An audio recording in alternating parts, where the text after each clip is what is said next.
खबरों के निष्पक्ष विश्लेषण के लिए सब्सक्राइब करें Jantantra TV and press the bell icon.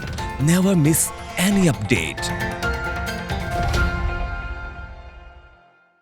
नमस्कार, स्वागत है आपका हमारे इस खास बुलेटिन में। मैं हूं आपके साथ अंशिका पाठक। ये बुलेटिन इसलिए खास है क्योंकि इसमें हमारे देश भर के रिपोर्टर्स हमारे साथ जुड़ेंगे जो अपने अपने राज्य के बारे में हर बड़ी खबर आपसे रूबरू कराएंगे। पूरे दिन क्या क्या होने वाला है और किस बड़ी खबर पर हमारी नजर रहेगी, चाहे वो राजनीतिक जगत की खबर हो, क्राइम की खबर हो या फिर कोई और, हर खबर आप तक हमारे रिपोर्टर्स पहुंचाएंगे। इन तमाम चीजों को लेकर उनसे हम चर्चा भी करेंगे। साथ ही हर राज्य में मौजूदा हालात कैसे हैं, क्या हो रहा है, इसके बारे में भी बताएंगे। तो आपको सीधे लिए चलते हैं अपने रिपोर्टर्स के पास। इस वक्त हमारे साथ 4 रिपोर्टर्स जुड़ गए हैं और ये 4 रिपोर्टर्स अलग अलग राज्यों से हमारे साथ जुड़े हैं। श्रीकांत प्रत्यूष बिहार से रेजिडेंट एडिटर, अरविंद पलावत राजस्थान से हमारे साथ जुड़े हैं, आशीष सिंह भी हमारे साथ जुड़ी हुई है, तो वही पंकज चतुर्वेदी उत्तर प्रदेश से हमारे साथ जुड़े हुए हैं। सबसे पहले आशी, क्या कुछ मार्केट की बड़ी खबरें हैं आज? जी अंशिका, कल बीएससी 2.77% नीचे बंद हुई थी। इसका लेवल 31,122.98 पे था। और आज जो कंपनियां देखने चाहिए मार्केट खुलने से पहले, उसमें सबसे पहले आती है अरबिंदो फार्मा। अरबिंदो फार्मा जो कंपनी है, इसके निपटान राशि का भुगतान किया गया है, जो कि कथित तौर पर बाजार नियम के इनसाइडर ट्रेडिंग मानदंडों का उल्लंघन के लिए सेबी को 22 मिलियन चुकाना पड़ेगा अरबिंदो फार्मा को। फिर उसके बाद है यूनिकम कंपनी का जो रोहा की अपनी सक्रिय दवा सामग्री है एपीआई सुविधा के लिए यूएस एफडीए ने इसके निरीक्षण रिपोर्ट भेज दी है। और अब तीसरी जो चीज़ है वो है अर्निंग्स आने वाली है सिप्ला एलएनटी हाउसिंग फाइनेंस की, M N M financial, I I L, F L securities और टाटा केमिकल्स की। ये सारी कंपनियां अपने 31 मार्च की अंतिम फाइनेंशियल क्वार्टर्स के रिजल्ट आज देने वाले हैं। अंशिका जी आशी, चलिए ये मार्केट्स के अपडेट थे। अब हम सीधा रुक करेंगे बिहार का। श्रीकांत प्रत्यूष रेजिडेंट एडिटर हमारे साथ बने हुए हैं। श्रीकांत, क्या बड़ी खबरें बिहार की हैं और क्या लगता है किन पर हमारी नजर रहेगी? क्योंकि लॉकडाउन 4 को लेकर देखिए महज एक ही दिन बचा हुआ है और उसके मद्देनजर लॉकडाउन 4 में जो रियायतें दी गई हैं उसको लेकर बिहार का क्या कहना है? देखिए, बिहार के मुख्यमंत्री लॉकडाउन को जारी रखने के पक्ष में हैं। पीएम के साथ जो वीडियो कॉन्फ्रेंसिंग हुई थी उसमें उन्होंने साफ कर दिया था कि लॉकडाउन आगे जारी रहना चाहिए। तो बिहार में ज़्यादा छूट नहीं दी गई है, लेकिन दुकानें खोलने, रेस्टोरेंट खोलने की छूट दे दी गई है। अब रेस्टोरेंट खुल सकते हैं, लेकिन वहाँ पर किसी को जाकर खाने की इजाज़त नहीं होगी। आप डोर डिलीवरी, होम डिलीवरी कर सकते हैं रेस्टोरेंट पे खाना बनाकर। तो कई तरह की छूटें दी गई हैं, लेकिन इस बीच प्रवासी मजदूरों का पहुंचने का सिलसिला भी जारी है। और बिहार में अब तक 2 लाख से ज़्यादा प्रवासी मजदूर आ चुके हैं और उनके आने के साथ ही संक्रमण की रफ्तार बहुत तेज हो चुकी है। बिहार में जो संक्रमित मरीज हैं उनकी संख्या 1000 के आसपास पहुंच गई है। तो थोड़ी देर में जो आएगा अपडेट्स, उसके बाद 1000 का आंकड़ा पार कर जाएगा। तो सरकार की नींद उड़ी हुई है, क्योंकि प्रवासी मजदूरों के साथ कोरोना का संक्रमण काफ़ी तेज़ रफ्तार से बढ़ रहा है। और आज 28 ट्रेनें आ रही हैं बिहार में, लगभग 30,000 मजदूरों को लेकर। उनका स्क्रीनिंग करना, उनको क्वारंटाइन रखना, उनके खाने पीने की व्यवस्था करना बहुत बड़ी चुनौती है। क्योंकि आपने देखा था, कल की तस्वीर हमने दिखाई थी कि किस तरह से पूर्णिया जा रही एक ट्रेन को कटिहार में रोका गया रेलवे की तरफ से खाना देने के लिए, लेकिन खाने को लूट लिया। जो प्रवासी मजदूर थे उन्होंने लूट लिया और यही कहा जाने लगा कि प्रवासी मजदूरों को भूखा ट्रेन में लाया जा रहा है, उनको खाना नहीं दिया जा रहा है, भूख से व्याकुल हैं, बेचैन हैं और लुटेरे बन गए हैं। लेकिन रेलवे ने सफाई दी और कहा कि ट्रेन में उनको खाना दिया गया था, फिर भी रेलवे स्टेशन पर उन्होंने खाने के लिए लूटपाट मचा दी। तो ये ठीक नहीं है। तो इस तरह की घटनाएं लगातार हो रही हैं और इसको लेकर सरकार की चिंता बढ़ी हुई है। क्वारंटाइन सेंटर में उनको रखने की व्यवस्था की गई है, उनके खाने पीने की व्यवस्था की गई है। लेकिन ऐसे भी कई प्रवासी मजदूर हैं जो चकमा देकर प्रशासन को, पुलिस को अपने गांव सीधे भाग जा रहे हैं। हालांकि गांव से लगातार लोग विरोध कर रहे हैं, गांव में घुसने नहीं दे रहे हैं। बाहर से जो भी लोग आ रहे हैं उनको क्वारंटाइन सेंटर पर रहने को मजबूर कर रहे हैं। तो ये राहत की बात है। और अब पंचायत सचिव ने बहुत बड़ा फैसला लिया है और सभी पंचायतों के मुखिया को एक बड़ी जिम्मेवारी दी गई है। के पड़ोसी राज्य में लगातार कई सारे ऐलान किए जा रहे हैं, कई सारी योजनाएं निकाली जा रही हैं, एमएसएमई सेक्टर को हाल ही में राहत दी गई है। क्या आपको लगता है कि आपके राज्य के, बिहार के राज्य के मुख्यमंत्री जो है उनके लिए आने वाले समय में चुनौती होने वाली है बड़ी? देखिए, दूसरे राज्यों की तरफ से जिस तरह के ऐलान होने लगे हैं तो बिहार पर भी दबाव बढ़ेगा। और अब बिहार सरकार ने फैसला लिया है कि जो पैकेज के तहत पावर सेक्टर को सहूलियत दी गई है, मदद दी गई है, उसका लाभ सीधे उपभोक्ताओं को पहुंचाया जाएगा और बिहार में बिजली सस्ती भी होगी। तो आपने देखा कि योगी आदित्यनाथ ने प्रवासी मजदूरों को, छात्रों को लॉकडाउन के अंदर ही लाना शुरू कर दिया, तो दबाव बना नीतीश कुमार पर। नीतीश कुमार की घेराबंदी विपक्ष ने नहीं, सत्ताधारी दल ने भी शुरू कर दी और उनको प्रधानमंत्री से बातचीत करके प्रवासी मजदूरों को बिहार लाने का रास्ता खुलवाना पड़ा। तो दबाव तो बढ़ेगा, पड़ोसी राज्य जो फैसले लेंगे उसका असर पड़ेगा। और बिहार में तो विधानसभा चुनाव है 4 महीने बाद, तो यहाँ कुछ ज़्यादा ही असर दिखेगा आपको, क्योंकि बिहार सरकार कोशिश कर रही है कि जो भी प्रवासी मजदूर आ रहे हैं उनको किसी तरह की तकलीफ ना हो, क्योंकि चुनाव तक वो रहेंगे, वो वापस जाने वाले हैं नहीं, और चुनाव में उनकी अहम भूमिका होगी। तो पंचायत स्तर पर बहुत बड़ा फैसला लिया गया है। सभी मुखिया को जिम्मेवारी दी गई है कि जो भी पंचायत में बाहर के लोग आएंगे उनकी सूची तैयार करनी है, उनका आंकड़ा तैयार करना है, सरकार को सारी सूची सौंपनी है ताकि बाहर से आने वाले प्रवासियों को सरकार मदद पहुंचा सके। और जो भी लोग हैं जिनके पास राशन कार्ड नहीं है उनको भी 10 किलो अनाज देने का फैसला लिया गया है।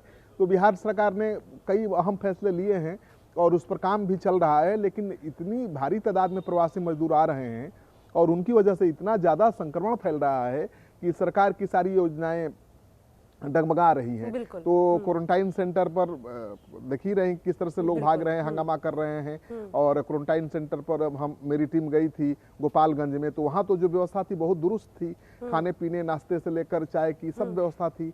लेकिन मेडिकल टेस्ट को लेकर कुछ शिकायतें थी। तो जहाँ लाखों लाख लोग आएंगे शिकायतें भी रहेंगी और सरकार पर उंगलियां भी उठेंगी। लेकिन बिहार के सरकार के लिए चिंता की बात यह है कि इसी साल चुनाव है, 4 महीने बाद चुनाव है, ये चुनाव समय पर हो पाएगा भी या नहीं, इसको लेकर भी संशय बना हुआ है। तो कोरोना का कहर कम होगा तभी चुनाव हो पाएगा। और इस बीच मुजफ्फरपुर में चमकी बुखार ने, दिमागी बुखार ने कहर ढाना शुरू कर दिया है। अब तक 2 दर्जन से ज़्यादा बच्चे चमकी बुखार की चपेट में आ चुके हैं और कल भी 2 बच्चों की मौत हो गई है, पहले भी 2 बच्चों की मौत हो चुकी है। तो 4 बच्चों की मौत दिमागी बुखार से हो चुकी है। मुजफ्फरपुर में हर साल दिमागी बुखार का कहर शुरू होता है। पिछले साल भी तो पूरे देश दुनिया में ये खबर चली थी और बहुत हंगामा हुआ था। उसके बाद सरकार ने कुछ खास व्यवस्था भी की थी। लेकिन कोरोना के कहर के साथ चमकी बुखार का कहर का शुरू हो जाना सरकार के लिए एक बहुत बड़ी चुनौती बना हुआ है। सरकार का दावा है कि सभी चुनौतियों से लड़ने में वो सक्षम है। जी बिल्कुल श्रीकांत, तो ये अहम खबरें थी बिहार की, आपको हम बता रहे थे हमारे रेजिडेंट एडिटर बिहार से श्रीकांत प्रत्यूष, जिन्होंने आप तक ये जानकारी पहुंचाई। हम तमाम रिपोर्टर्स का रुख करेंगे, लेकिन उससे पहले एक छोटे से ब्रेक के लिए हम रुकेंगे। ब्रेक के बाद फौरन हाजिर होंगे। खबरों के निष्पक्ष विश्लेषण के लिए सब्सक्राइब करें Jantantra TV and press the bell icon. Never miss any update. और चलिए ब्रेक के बाद एक बार फिर आप सभी का स्वागत है। तमाम रिपोर्टर्स अलग अलग राज्य से हमारे साथ बने हुए हैं जो अपने राज्य की हर बड़ी खबर आप तक पहुंचा रहे हैं। उत्तर प्रदेश का हम रुख करेंगे, पंकज चतुर्वेदी हमारे साथ बने हुए हैं। पंकज, क्या बड़ी खबरें उत्तर प्रदेश की है? लगातार तमाम ऐलान किए जा रहे हैं योगी आदित्यनाथ की तरफ से, उन तमाम ऐलानों को भी साझा करें।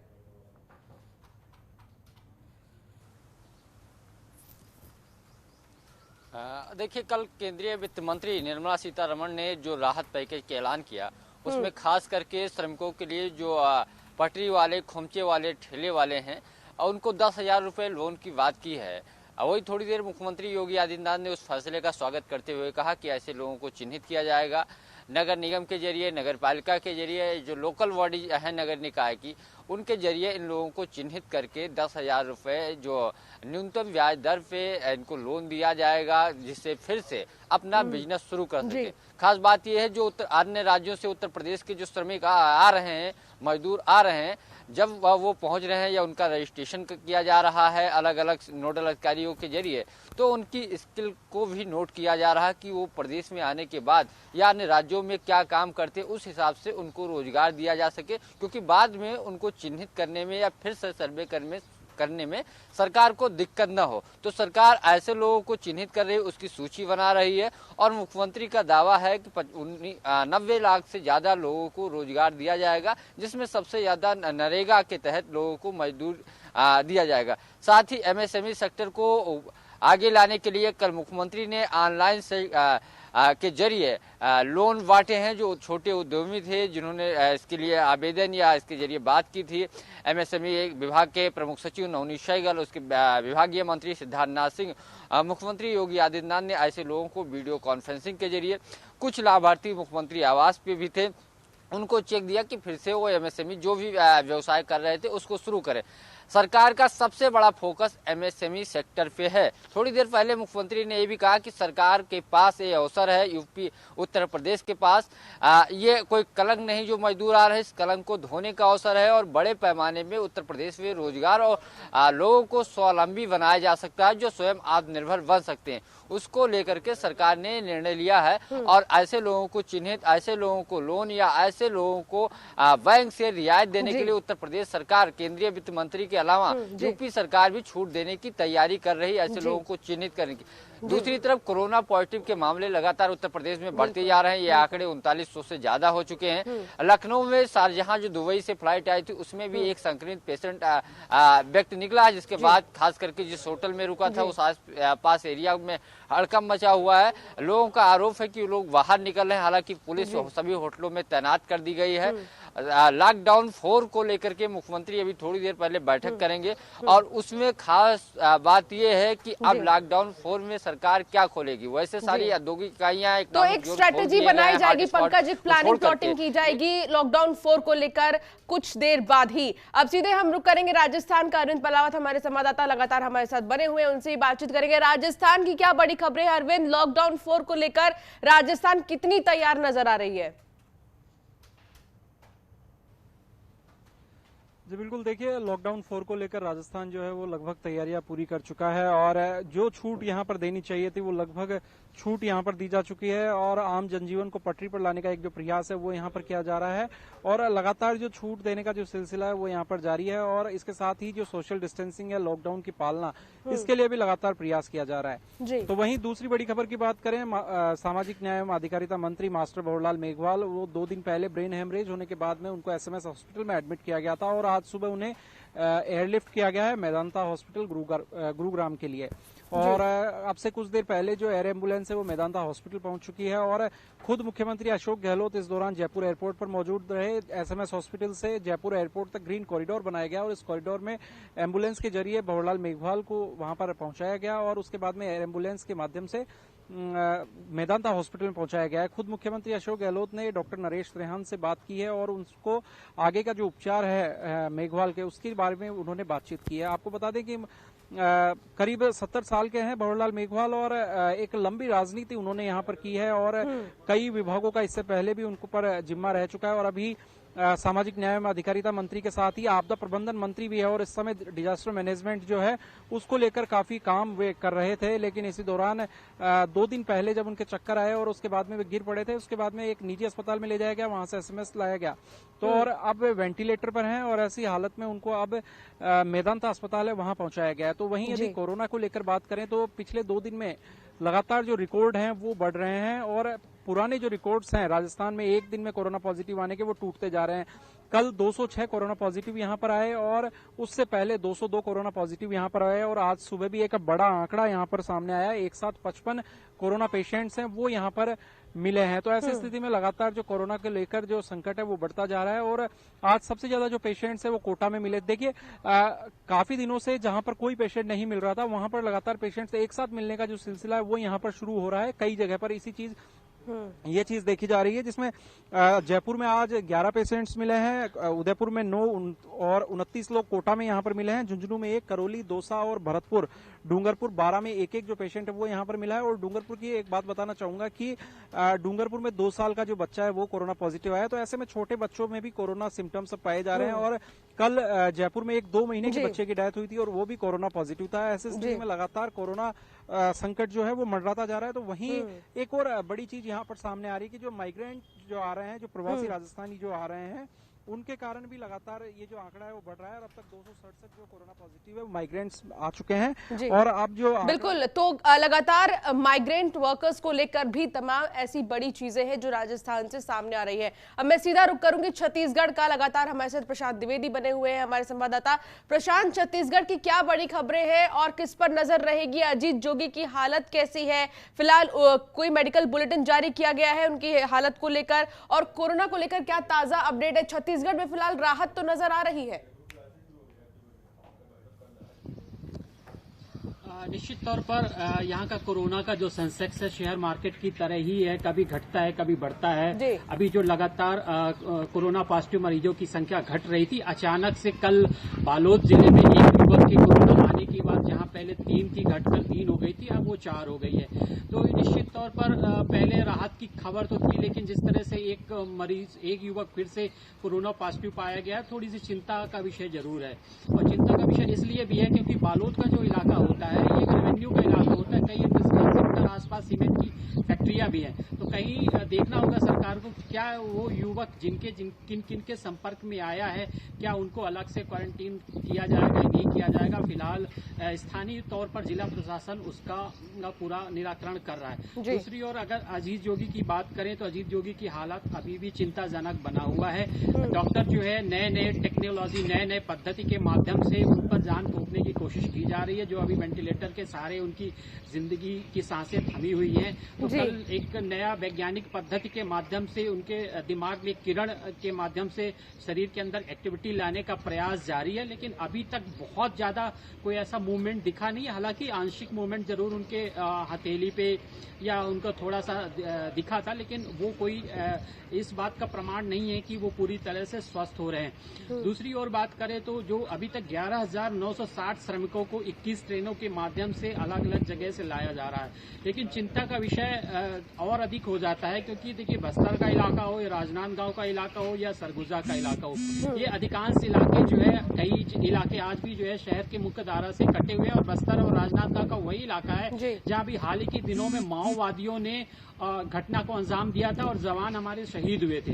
तो ऐसे जो बाहर से मजदूर लाए जा रहे हैं, अगर उन मजदूरों को उन गांवों में जाने की इजाजत होती है और अगर शहर में इस तरह की व्यवस्था नहीं होती है, तो अगर उन इलाकों में फैलता है तो सरकार के पास इस स्थिति को निपटने में या संभालने में एक बहुत बड़ी चुनौती होगी। तो सरकार को इस दिशा में भी एक स्पष्ट रणनीति भी बनानी होगी। बिल्कुल, एक रणनीति बनाने की जरूरत है। और कई सारी महत्वपूर्ण जानकारी आपने दी, क्योंकि मेरे पास समय की कमी है और जो महत्वपूर्ण जानकारी थी वो हमने दर्शकों तक पहुंचा दी है। इसी के साथ आप सभी रिपोर्टर्स का बहुत बहुत शुक्रिया है तमाम जानकारी साझा करने के लिए। इसी के साथ बुलेटिन में फिलहाल इतना ही। आप देखते रहिए जनतंत्र टीवी। नमस्कार।